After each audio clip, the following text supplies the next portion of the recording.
Золотая колыбель для Владимира Путина. Подарок российскому президенту от вице-спикера российской администрации Крыма Ремзи Ильясова второй день обсуждают в блогосфере.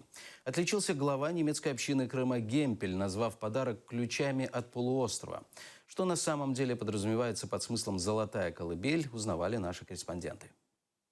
На видео Ремзи Ильясов вручает Путину золотую колыбель. Крымско-татарскую легенду превращают в символ путинской власти на полуострове. Это надругательство над ценностями крымско-татарского народа, уверен член Меджлиса Эскендер Бариев. Абсолютно с его стороны безграмотный ход. Все равно, что отдать свою честь, что отдать свою свободу, свою независимость человеку, государство которого недавно совершило оккупацию Крыма.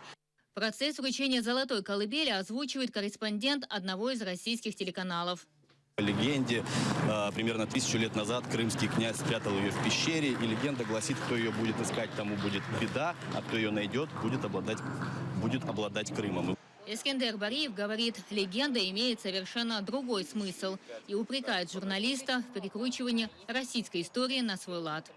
Согласно легенде, те, кто взяли, или те нечистые руки, которые приняли эту золотую колыбель, те люди, которые пытаются захватить насильно Алтын-Бишик, они будут без рассудка, без ума, и на них будет кара Аллаха. Поэтому я думаю, что мы поживем увидим. Журналист Айдер Муждабаев во вручении Алтын-Бишика Путину усмотрел тонкое чувство юмора Ремзи Ильясова. Я думаю, что стоит оценить не тонкое чувство юмора и тщательно скрываемую проукраинскую позицию господина Ильясова. По сути дела, Ремзи Ильясов вручил президенту России некую черную метку. Правда, он не пропел при этом знаменитую пиратскую песню про 300 человек на сундук мертвеца, но, мне кажется, и без этого получилось достаточно юмористично. В эфире российских каналов не прозвучала полная версия крымско-татарской легенды.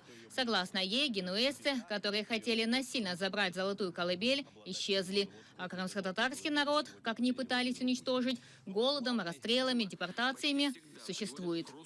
Эльвина Седулаева, Олег Казыкин, Заман, АТР.